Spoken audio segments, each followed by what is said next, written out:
share nih PPT ini ya. Nah, coba kalian di capture aja apa yang akan Ibu jelaskan gitu ya. Tapi nggak banyak tulisannya kok, jadi disimak aja ya baik-baik.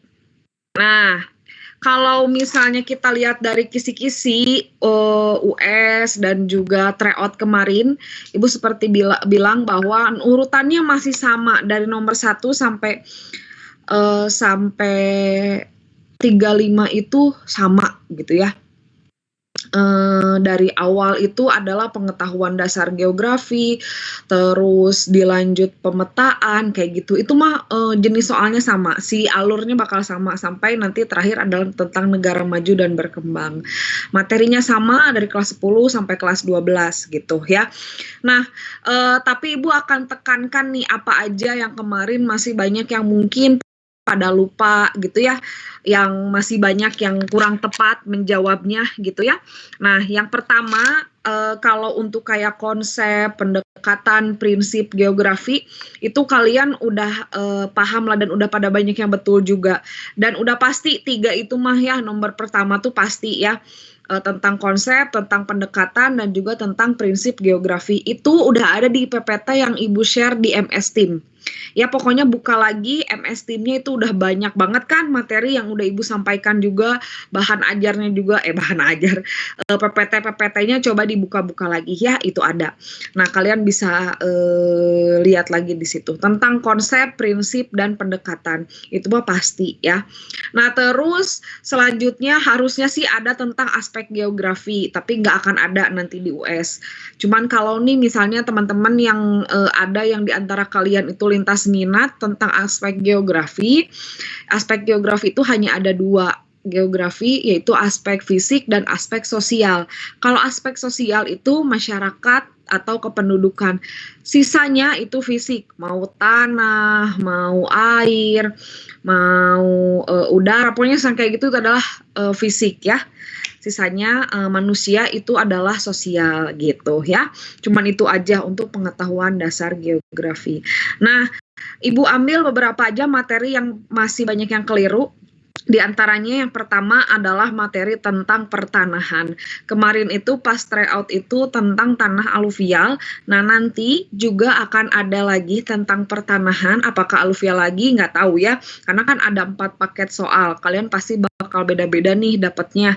Nah dan diacak juga gitu ya. Nah, kalau kita lihat tanah itu banyak banget nih, dari gambarnya ada gambut, latosol, regosol, aluvial, litosol, grumosol, andosol, podzolik, dan renzina.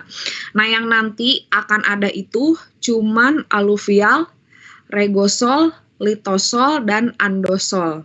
Aluvial dan sol bersaudara. Sol bersaudara tuh regosol, litosol, dan andosol, antara itu aja 4. Podzolik, jadi kalau kalian nanti menjawab podzolik, coba cek lagi ya kisi-kisi yang udah Ibu sampaikan, oh cuma ada 4 di antara itu. Gitu ya. Nah, kalau dijelaskan secara rinci, ini sekilas aja. Yang pertama itu adalah tentang tanah gambut ya. Gambut ya, bukan gabut, gambut.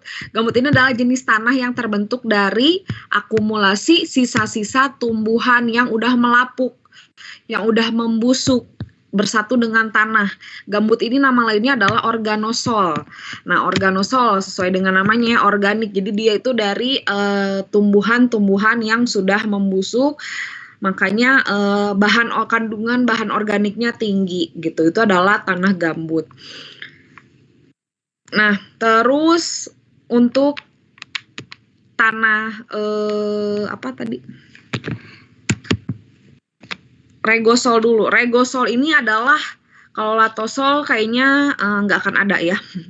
Kalau regosol nih, yang tadi yang kata Ibu bilang cuma ada 4 ya. Regosol, aluvial, litosol, dan andosol. Kalau regosol itu adalah jenis tanah yang berbutir kasar sebagai hasil endapan. Nah, itu adalah regosol. Nah, dan biasanya warnanya coklat keabuan nih, sesuai dengan gambar ini. Biasanya dia itu cocok ditanami padi, tebu, palawija, tembakau, dan sayuran. Berarti artinya adalah tanah yang subur. Nah,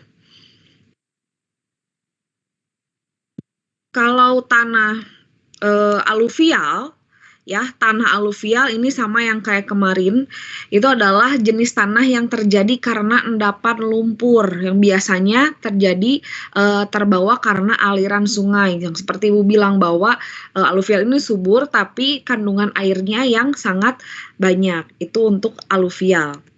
Nah, kalau litosol ya, ini litosol nanti ada di pilihannya juga ya.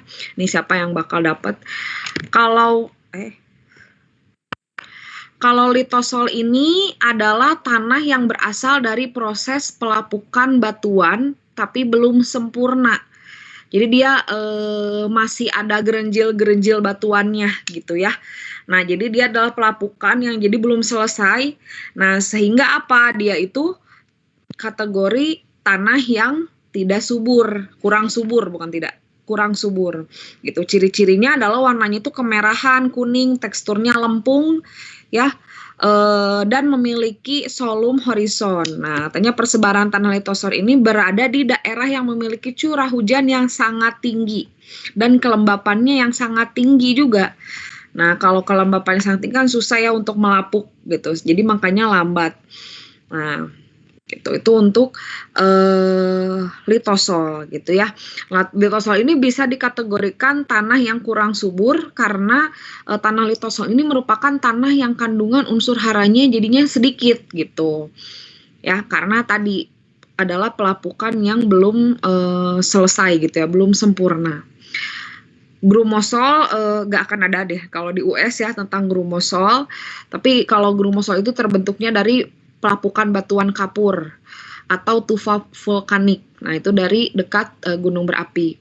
Nah, tapi kandungan organiknya atau kandungan tumbuhannya itu sangat rendah gitu dari batuan kapur dan dapat disimpulkan tanah ini tidak subur. Nah, tidak cocok untuk ditanami tanaman. Jadi lebih ke keras gitu. Nah, beda dengan andosol. Kalau andosol ini itu tanah mineral yang telah mengalami perkembangan karakteristik solum yang agak tebal. Nah, sehingga tanah andosol ini kenapa kayak gitu? Karena tanah andosol ini berasal dari tanah vulkanis yang berasal di gunung berapi, gitu, yang paling dekat dengan gunung berapi. Jadi kalau terkena dekat gunung berapi itu kan cenderung sangat subur, itu andosol. Beda ya dengan litosol ya. Jadi nanti ingat-ingat regosol apa, andosol apa, litosol apa, aluvial apa ya. Nanti baca lagi sesuai dengan soalnya ya. Karena kenapa Ibu ngambilnya 4 itu aja, karena itu yang paling signifikan bedanya, apalagi aluvial. Bedakan dengan yang lainnya. Litosol beda dengan andosol, padahal kan sama ya sol, tapi beda. Kalau andosol itu yang suburnya, kalau yang litosol itu yang enggak. Kalau regosol kayak gimana ya. Itu paling diantara itu aja. Jadi nggak akan semua tanah Ibu tanyain, nggak, itu aja ya. Ibu mau nanya. Ya, kenapa? Ini siapa? Oh, Gilang. Kalau berarti kan itu bedanya andosol apa? Regosol sama andosol. Kalau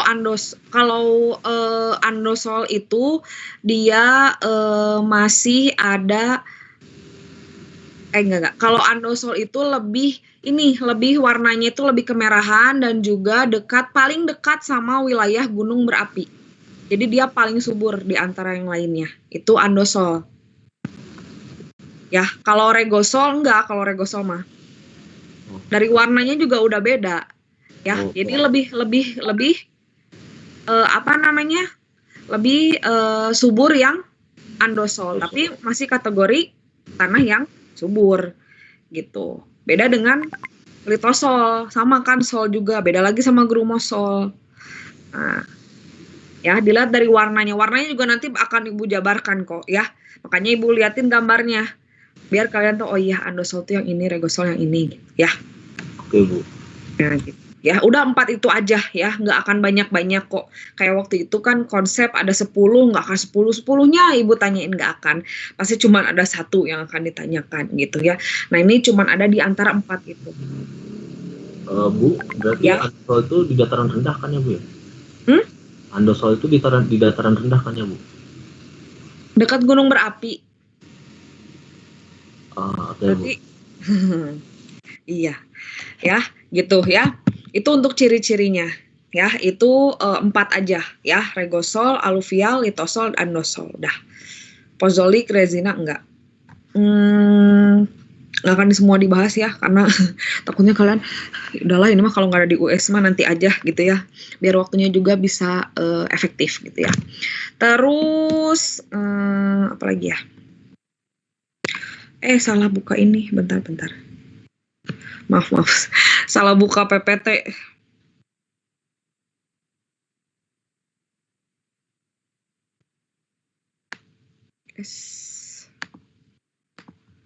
Bentar.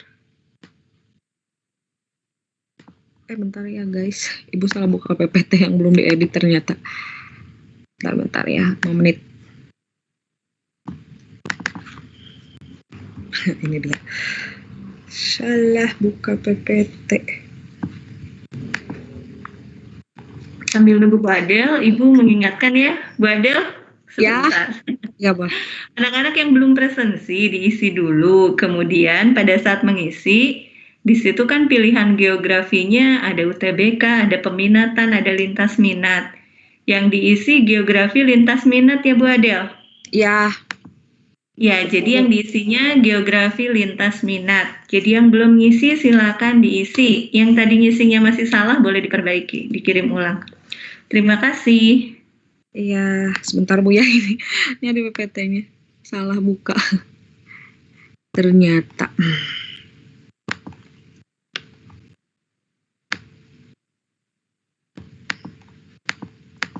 Astagfirullah, bentar ya guys. Sok pada minum dulu. Kebuka PPT-nya. Ya udah deh, dari gambar aja ya.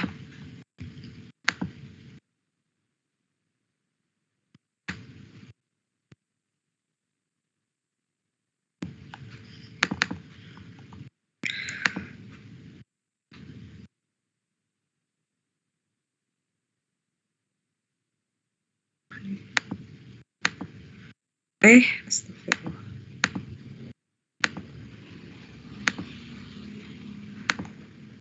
Oke. Nah ini dari gambar aja deh ya. Oke, selanjutnya itu yang Ibu akan masukkan lagi adalah tentang atmosfer. Ya, tentang atmosfer. Ini ada juga di tryout kemarin ya. Ini yang mungkin Ibu bikinnya ada 2 ya. Jadi ada 1, 2, 3, 4, 5 lapisan atmosfer. Nah, nanti yang akan ditanyakan apakah nomor 1, nomor 2, nomor 3, nomor 4, atau nomor 5. Yang pastinya yang akan ditanyakan itu adalah fungsi dari lapisan atmosfernya itu sendiri. Nah, misalnya kayak kemarin itu kan yang ditanyakan adalah stratosfer. Nah, bisa jadi nanti ketika US yang ditanyakan adalah troposfer. Bisa jadi mesosfernya, bisa jadi termosfernya, bisa jadi eksosfernya. Nah, Ibu jelaskan dulu fungsi dari lapisan atmosfer. Ini udah pada tahu ya. Tapi diingatkan lagi, yang pertama adalah troposfer. Kalau troposfer itu adalah lapisan yang paling bawah, ya, lapisan yang paling bawah 0 sampai 12 km. Nah, itu adalah lapisan tempat terjadinya cuaca dan iklim, ya. Terus pesawat juga yang paling tinggi itu masih di lapisan troposfer. Ya, tapi yang paling terkenal itu adalah fungsi troposfer ini adalah adanya cuaca dan iklim. Jadi hujan itu hanya muncul di lapisan troposfer. Nah, udah masuk stratosfer udah nggak akan kerasa.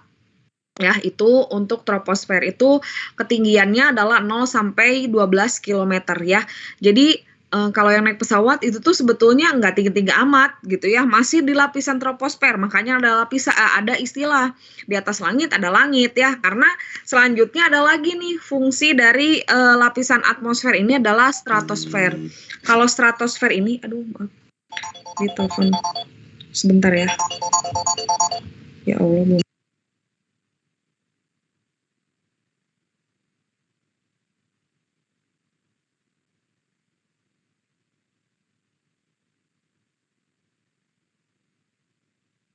Di sini ada kelas 12.7 enggak ya? Ada, Bu.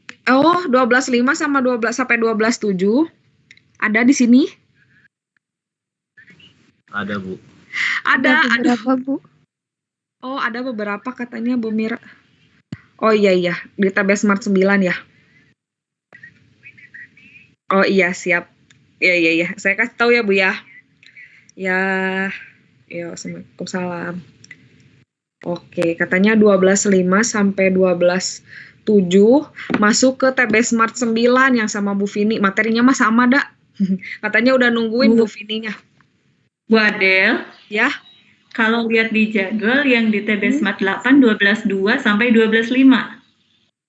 Iya. Yang di TB Smart Berarti 9 12.6 sampai 9. Ya, 9 mah enggak Bu, udah. 8 9 mah. Bentar ya, ini jadwalnya bentar. Oh, itu jadwal yang tadi ya? Udah tadi. Oke.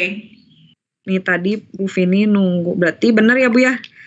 12.5 sampai 12.7 TB Smart 9 sama Ibu Vini. Monefnya Bu Mira tadi nelfon katanya nggak ada siapa-siapa. Jangan-jangan katanya udah nyampur ke sini. Ternyata Favorit. Iya. Oke. Iya. Sebentar. Ya, yang di grup. Saya cek dulu ya sebentar. Mana tadi teh perasaan ada pengumuman ya nggak? Iya, yang baru. Tapi dah materinya mah sama aja. Iya, betul.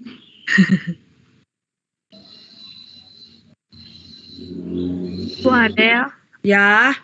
Maaf mau nanya, kan Ibu tadi bilang katanya disuruh ngerjain soal yang pembahasan TO kemarin. Nah, kalau misalkan yang kemarin nilainya di bawah KKM kan Ibu udah disuruh ngerjain duluan kan yang 2 minggu yang lalu. Kalau misalkan yang nilainya di bawah KKM yang udah nge-submit dari 2 minggu yang lalu harus ngerjain lagi atau? Nggak usah. Sama aja. Cuman kan udah dikumpulin, bunga udah dikumpulin. Udah 2 minggu yang lalu. Nggak usah. Ini mah buat yang belum aja.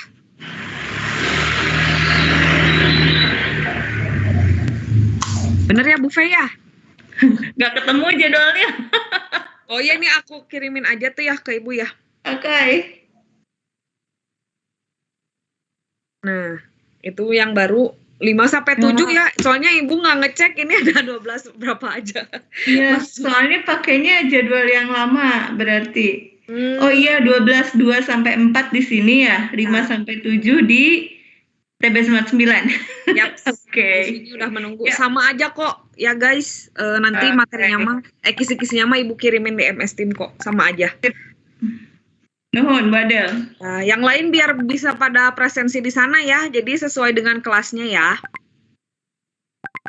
Oke, sudah banyak yang meninggalkan nih. Ya, salah. Oke. Ya, udah ya, clear ya. Jadi 12.5 sampai 12.7. Jadi kalian presensinya di sana, Monefnya sama Bu Mira. Ya, di situ. Jadi kalian lanjutkan TB Smart-nya di sana, oke?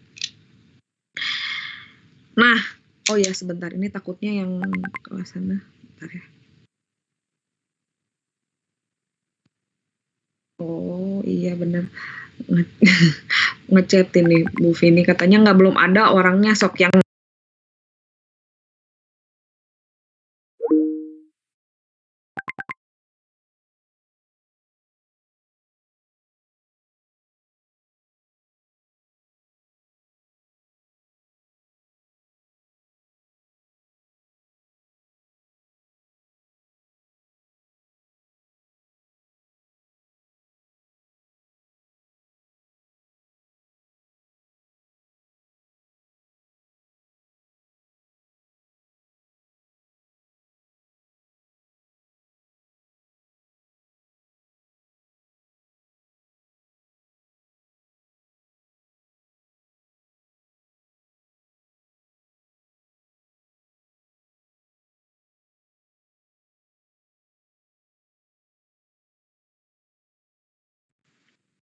sampai lapisan atmosfer, Bu. Sampai lapisan bentar. PowerPoint-nya yang dikasih sama Bu Adel yang ini bukan yang ada latihan soal.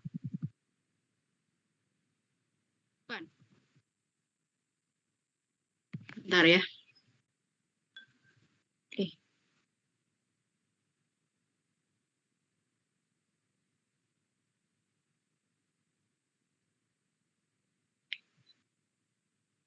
Oke, ini ada. Ibu coba share screen ya kalian. Tadi yang dijelasin sama Bu Adel, yang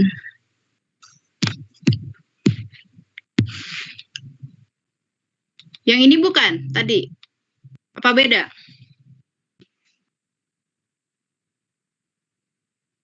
Yang di-share sama Bu Adel yang ini bukan? Halo?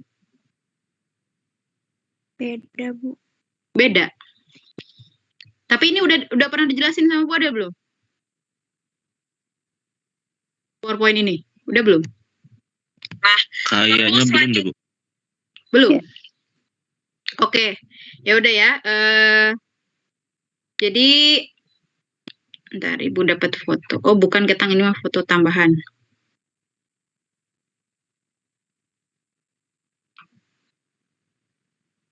Oke. Jadi kita ngebahas ini aja ya, mungkin ya, ngebahas apa namanya? Latihan soal. Ya, jadi ini latihan soalnya dikasih sama Bu Adel, jadi mungkin masih bagian dari kisi-kisi ya yang dikasih sama Bu Adel, dan juga ini materi geografi untuk IPA ini, apa namanya, USBN ini tentang semua materi dari kelas 10, 11, dan kelas 12 ya. Kalau dari kelas 10, kalau misalkan masih ada buku yang catatan dari Ibu, insya Allah tuh ada semua ya catatannya ya. Insya Allah bakal kepake gitu, tentang rangkuman-rangkumannya kalau masih ada gitu ya. Cuman mungkin beberapa kelas ada yang masih ada di Ibu gitu, di sekolah, buku orange-nya yang waktu itu ya, buku orange ya, masih ada di Ibu. Mungkin ada yang belum diambil waktu itu, keburu pandemi dan juga keburu diliburkan waktu awal-awal tuh, jadi nggak sempat pada bawa buku. Tapi ada yang beberapa yang bawa juga ya. Nah, seperti itu. Tapi nggak apa-apa lah ya. Coba kita mulai latihan bersama ini. Siapapun yang mau menjawab boleh ya, kita belajar bersama. Salah pun nggak apa-apa ya. Salah pun nggak apa-apa, namanya juga kita belajar ya.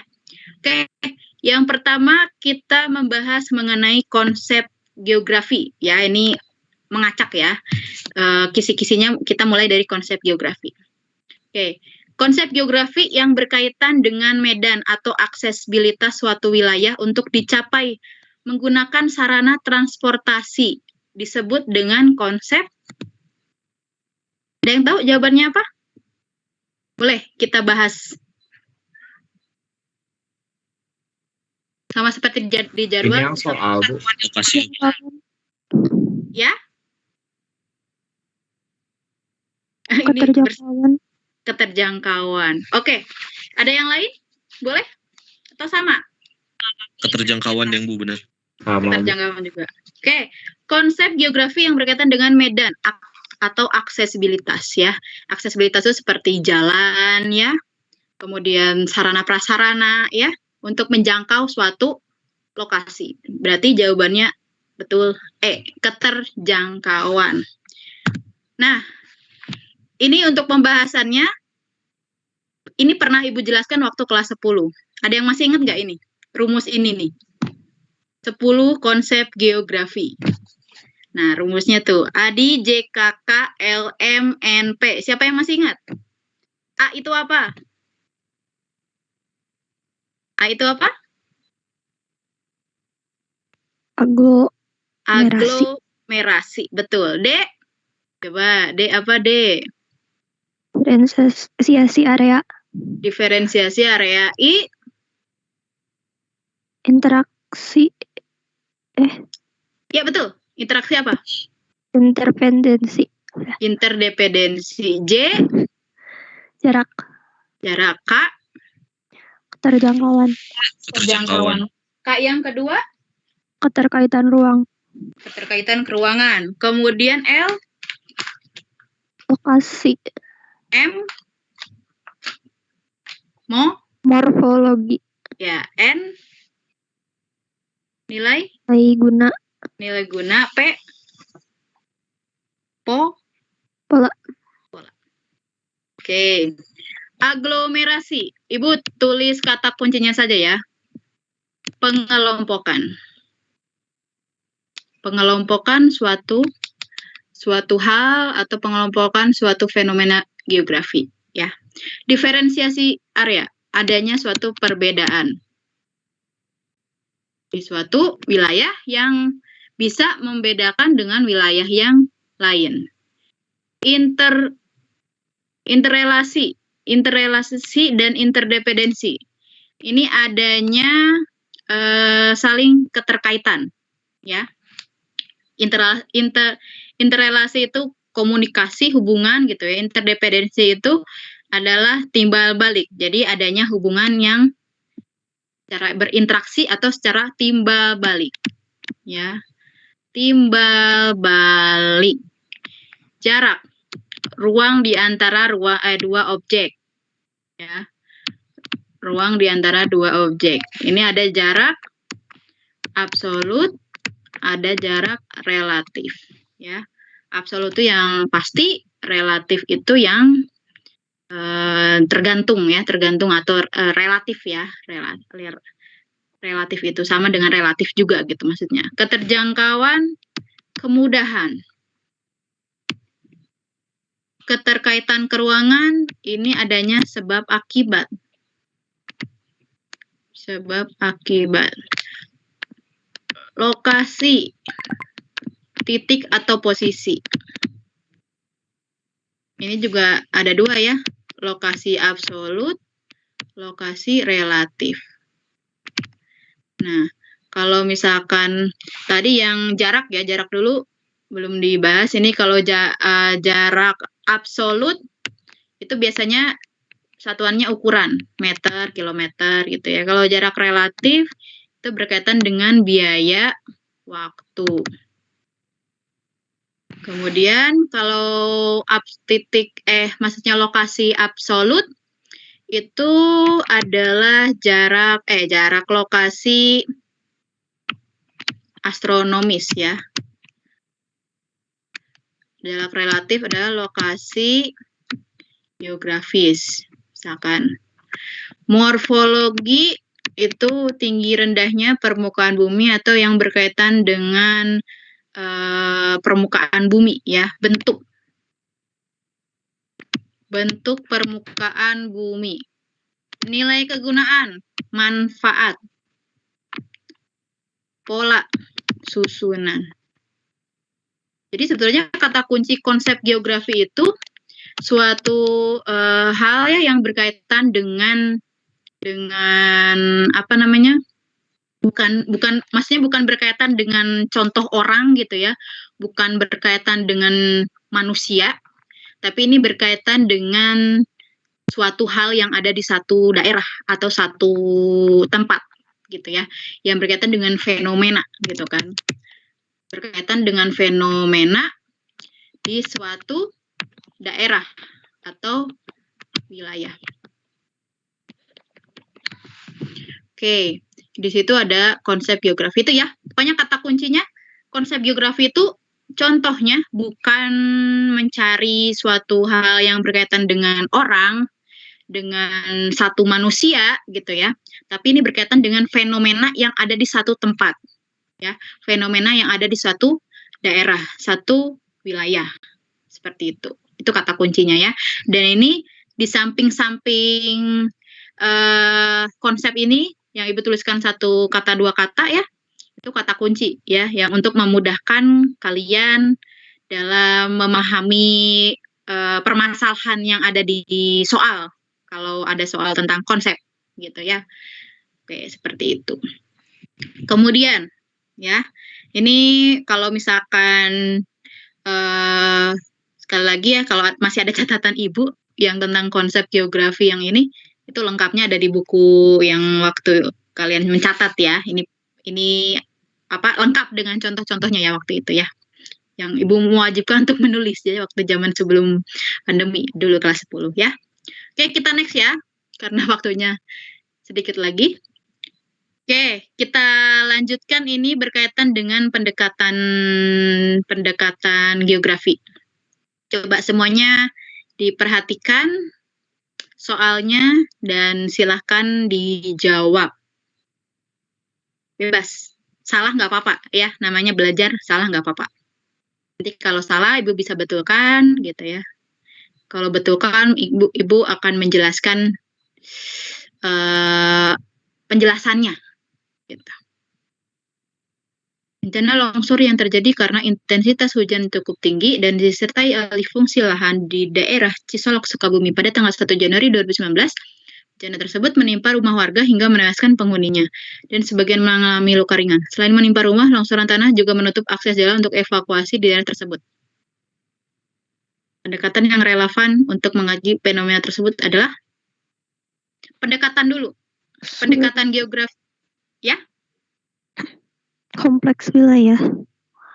Kenapa kompleks wilayah? Nggak tahu. Nggak tahu. Feeling mungkin ya. Tapi pendekatan wilayah itu ada berapa? Pendekatan wilayah. Ya, pendekatan geografi itu ada berapa yang kalian ketahui? Ada 3 atau 4? 3. 3. Oke. Kita lihat dulu penjabarannya ya. Nah, baru nanti kita back ke soal. Pendekatan geografi itu dibagi 3. Ada pendekatan keruangan, pendekatan lingkungan, dan pendekatan kewilayahan. Nah ini ya, kalau misalkan pendekatan keruangan, ini tuh berkaitan dengan fisik, ya. Pendekatan keruangan itu berkaitan dengan fisik. Kalau pendekatan lingkungan, ini berkaitan dengan, Ibu nulis intinya saja ya, fisik ditambah manusia. Fisik itu maksudnya ini ya, alam atau ya, bisa salah paham nih. Fisik itu alam. Kemudian pendekatan kewilayahan atau kompleks wilayah, ini mencangkup semuanya, ya. Mencangkup fisik maupun manusia, tapi ini lebih kompleks. Lebih kompleks atau masalahnya lebih rumit. Ya. Nah, kalau misalkan nih Ibu contohkan, pendekatan keruangan itu untuk mencari suatu fenomena misalkan banjir, ya. Banjir di Kabupaten Bandung. Nah, itu untuk mencari pendekatan geografinya cukup menggunakan pendekatan keruangan. Tapi kalau ketika si bencana banjir di Kabupaten Bandung yang disebabkan oleh adanya buang sampah dan limbah oleh manusia yang sembarangan misalkan ya, itu bisa dipakai pendekatan lingkungan. Tetapi kalau misalkan suatu fenomenanya berkaitan dengan alam dan juga manusia ditambah dengan kerugian antara alam dan manusia secara besar, itu dipakai di pendekatan kewilayahan atau kompleks wilayah. Jadi di sini ya, di sini kita lihat dulu faktor fisiknya longsor, ya. Faktor fisiknya longsor. Kemudian faktor fisiknya lagi ada intensitas hujan cukup tinggi. Itu faktor alam kan, faktor fisik. Kemudian disertai alih fungsi lahan. Alih fungsi lahan ini oleh manusia. Ya, yang misalkan dari hutan ke perumahan itu kan alih fungsi ya, perubahan lahan. Ini manusia ya, disebabkan oleh manusia. Ini oleh alam juga kan. Kemudian menimpa rumah warga sehingga menewaskan penghuninya. Rumah warga, penghuni, ini manusia. Ya. Kemudian evakuasi ini juga manusia. Rumit kan ya, ribet, kompleks gitu. Udah pasti jawabannya ini. Gitu. Intinya permasalahan yang paling ribet gitu di soal, kalian kalau mendapati tapi kamu jangan lihat soal yang ini panjang pasti kompleks wilayah, enggak juga ya, belum tentu. Tapi kalian baca dulu baca dulu sih penjabarannya ya. Baca dulu penjabarannya apakah ini termasuk yang kompleks atau yang ringan gitu kan. Siapa tahu cuma tulisannya aja yang panjang, banyak basa-basinya istilahnya gitu kan ya. Jadi kalian baca dulu pahami dulu dengan baik gitu ya si soalnya. Tapi kalau di sini kan sudah jelas ya. Ini berkaitan dengan longsor gara-gara hujan yang tinggi yang kemudian ditambah juga dengan alih fungsi lahan, makanya bisa tambah longsor ya, si daerahnya bisa tambah parah ya, yang bisa menewaskan manusia gitu kan. Itu kan kompleks sekali permasalahannya ya, gitu. Oke ya. Ini mengenai pendekatan. Kemudian nah ini ya apa sih yang tadi ya, kalau misalkan pendekatan ke ruangan, mengetahui bentuk persebaran. Ini mah yang Ibu catatkan tadi ya. Nah ini intinya ini ya. Oke. Kemudian kita bahas mengenai prinsip geografi. Coba kalian bisa baca dan bisa pahami. Hitung-hitung latihan soal untuk besok ya. Ibu nggak tahu ya soalnya seperti apa. Siapa tahu mirip-mirip gitu dengan ada yang di sini. Dengan yang di sini maksudnya ya.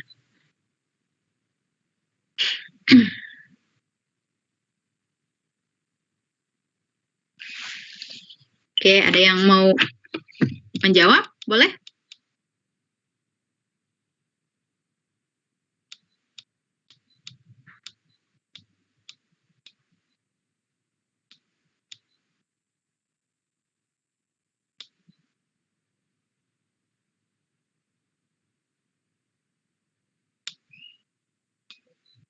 Ada yang mau menjawab?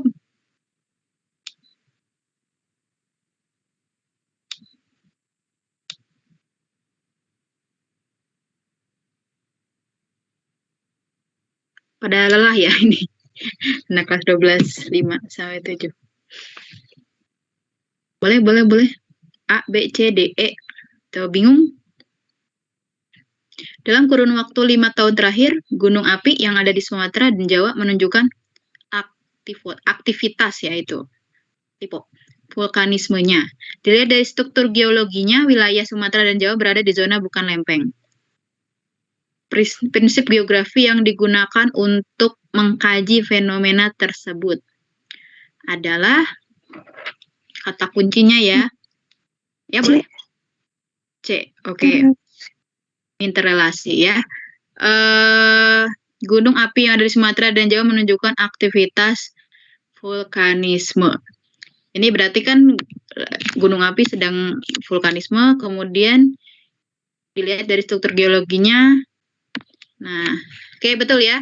Ini langsung terbahas karena ini nyambung dengan struktur geologi ya, yang di daerah yang bukan lempeng gitu kan. Tetapi di sini ada gunung api gitu kan. Di daerah bukan lempeng, zona yang bukan tidak ada lempengnya, tumbuh atau ada gunung apinya yang sedang menunjukkan aktivitas vulkanismenya. Jadi itu sangat berkaitan ya, istilahnya ada kaitannya. Kalau yang ada kaitannya berarti sudah jelas jawabannya tadi yang sudah disebutkan interrelasi. Karena prinsip geografi ini terbagi menjadi 4 kan ya. Persebaran, deskripsi, interrelasi, dan korologi. Ini pendekatan tadi ya. Ini pendekatan. Pokoknya konsep geografi 10, pendekatan 3, prinsip 4.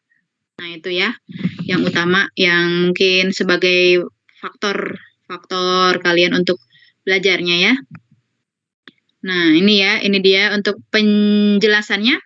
Kalau yang distribusi atau persebaran atau penyebaran ya, jadi adanya suatu fenomena yang tersebar gitu kan, yang tersebar. Kalau tersebar pasti nggak rata gitu kan, namanya juga kesebar. Kalau rata berarti menyatu gitu kan ya. Nah, contohnya misalkan persebaran flora dan fauna di Indonesia dan dunia misalkan.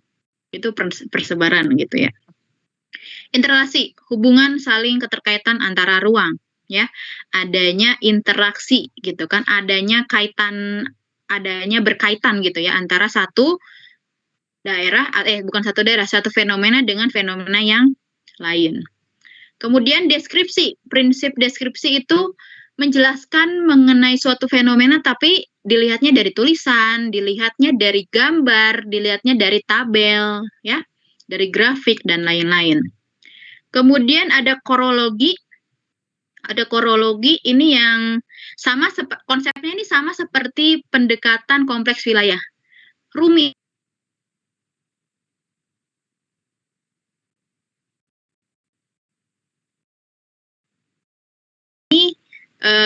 Prinsip ini meninjau segala permasalahan, segala gejala yang ada di suatu daerah, suatu tempat di permukaan bumi, ya, antara interaksinya, antara interrelasinya, ya, keterkaitannya, persebarannya, dan lain-lain gitu. Intinya yang paling kompleks juga ya korologi itu prinsipnya, ya, seperti itu. Oke, kemudian kita langsung next saja ya biar kebahas. Nah, ini ada contoh siklus batuan. Kira-kira yang mana nih?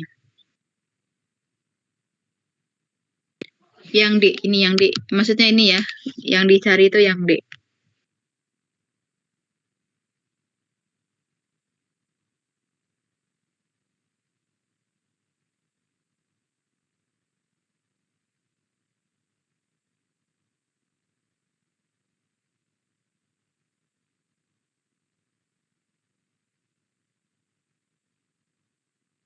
Yang mana ini kira-kira? Ada yang mau mencoba menjawab? Ini dari tadi perempuan ya yang menjawab, kayaknya orang yang sama. Coba laki-laki. Ini mohon maaf, ini Ibu tidak terlihat ya, kalian hanya ikut TB Smart saja, memperhatikan atau tidak memperhatikan, ya, menjawab atau tidak menjawab. Coba yang masih on di sini, masih ada di sini, boleh apa namanya, untuk belajar ya, untuk menjawab, maksudnya untuk menjawab soal ini.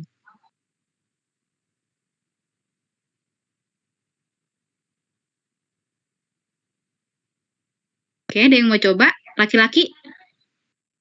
Ibu nanya laki-laki dulu deh. Siapa yang mau coba laki-laki? Screen-nya nggak ada. Ya? Screen-nya nggak ada.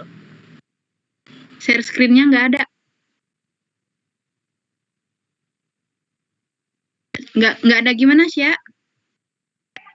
Yang soal tadi, Bu. Ini nggak muncul di kalian? Share screen dari Ibu? Nggak muncul. Coba Ibu tutup dulu ya. Bu. Oh, di yang lain ada sih ya. Coba ntar dulu Ibu tutup dulu ya. Nanti Ibu coba share screen. Yes, takutnya ada beberapa siswa yang nggak muncul gitu ya. Ntar Ibu share screen lagi, coba lagi mana ya tadi. Nah, ini udah ada belum sih ya? Yo, Bu. Udah.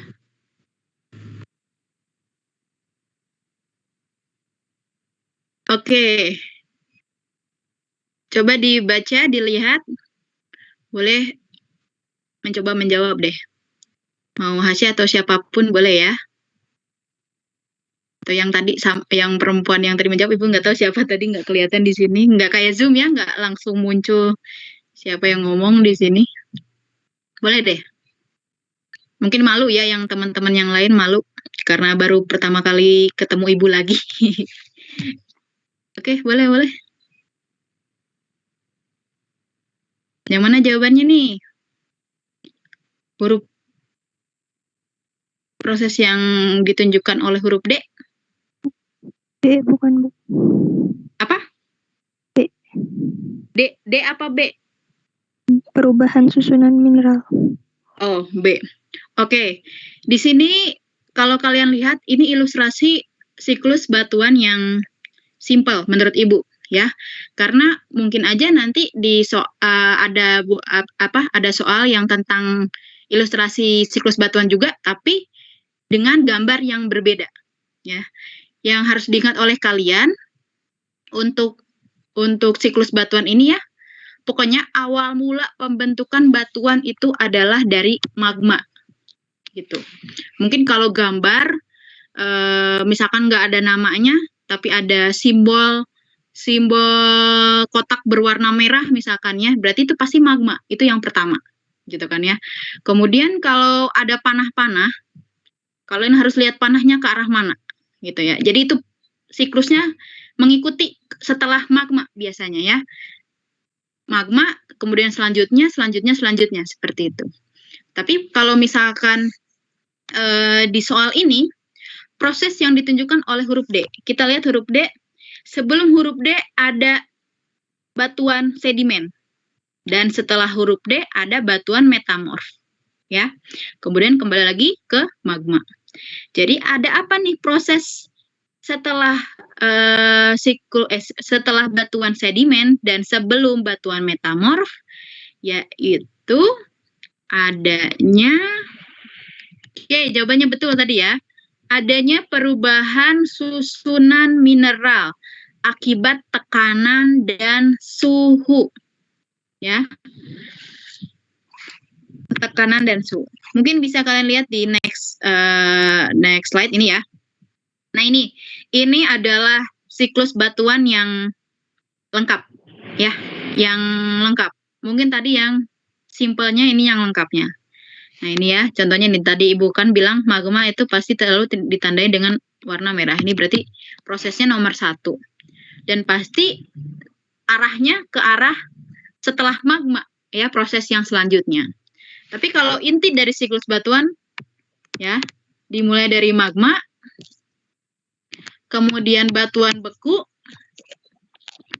sedimen, kemudian batuan metamorf, kembali lagi ke magma. Ini proses simpelnya sebetulnya ya. Magma, beku, sedimen, metamorf, magma. Ingat ya, setelah metamorf itu bukan end ya, bukan akhir. Metamorf itu bukan akhir. Tetapi itu selalu bersiklus. Jadi tidak pernah berakhir ya, selalu berputar. Gitu. Magma, beku, sedimen, metamorf. Kalau misalkan di sini sedimen itu biasanya ada beberapa pembentukan batuan sedimen ya, tapi ini secara keseluruhan saja. Setelah magma itu terjadi pembekuan menjadi batuan beku. Setelah menjadi batuan bekunya itu terangkut dan mengendap di suatu tempat menjadi batuan sedimen. Setelah batuan sedimen itu terbentuk, terkena suhu dan tekanan yang tinggi, menjadi batuan metamorf. Setelah berubah menjadi batuan metamorf, kemudian melebur kembali bersama magma. Nah, itu dia ya. Jadi, intinya seperti itu untuk siklus batuan ini. Ya, magma membeku menjadi batuan beku. Kemudian terangkut, mengendap menjadi batuan sedimen. Kemudian bermetamorfosis atau adanya perubahan suhu dan tekanan yang tinggi, berubah jadi batuan metamorf.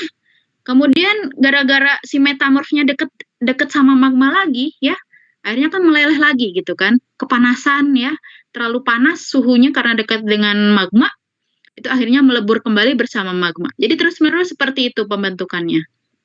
Ya. Dan juga perlu diingat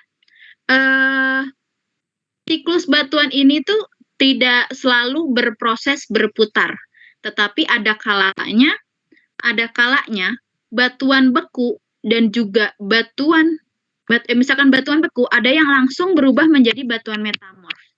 Ya, kenapa ini bisa terjadi? Karena ini terkena suhu dan tekanan yang tinggi secara ekstrim, ya, secara terus-menerus. Jadi tinggi terus gitu ya, dengan jangka waktu yang cepat. Jadi akhirnya si batuan beku ini bisa langsung berubah menjadi batuan metamorf tanpa harus melalui perubahan ke batuan sedimen dulu. Gitu ya. Mohon maaf ini kalau misalkan agak kecepatan, karena Ibu sengaja untuk dicepetin ya, untuk mencepatkan juga ya, karena Ibu cuma berapa menit tadi di sini gitu ya. Mungkin selebihnya sudah Bu Adel ajarkan di kelas dan juga sudah dikasih tahu kisi-kisi oleh Bu Adel ya.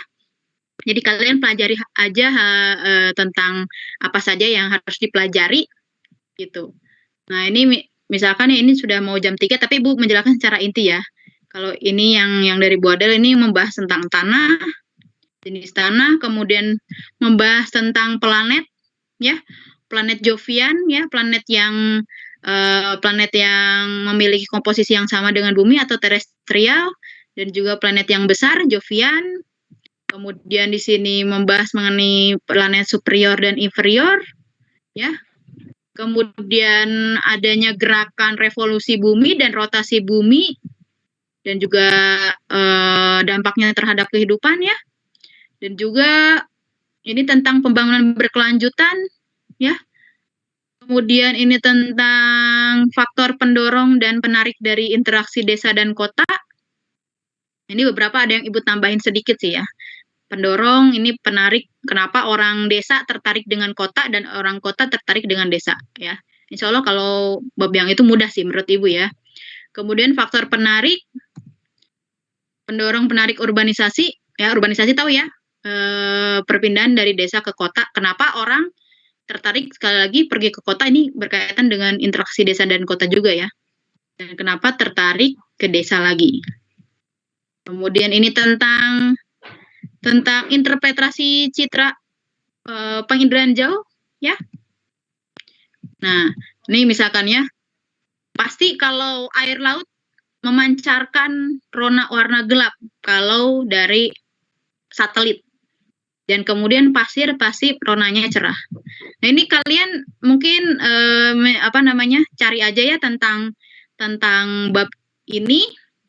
Kemudian ada juga mungkin tadi tambahan dari Bu Adel ya. Kalian mungkin pelajari mengenai apa tadi teh? Tentang perhitungan yang gempa bumi itu ya. Perhitungan yang gempa bumi itu. Kemudian zona-zona ya. Zona-zona pemukiman yang seperti zona daerah pusat kegiatan ya, atau central business district gitu-gitu ya. Daerah grosir, daerah pemukiman kelas rendah, kelas menengah, kelas atas, siklus hujan, ya itu ya, siklus hujan, kemudian tektonisme, ya, litosfer itu tektonisme, kemudian lapisan-lapisan atmosfer, dan lain-lain lah yang Bu Adel kasih, insya Allah pasti ada lah ya di kalian. Oke, paling segitu dulu ya, Ibu screenshot dulu, ini ternyata cuma 13 orang yang masuk ke sini ya, bentar ya. Ibu screenshot dulu sebagai bukti. 1, 2, 3. 1,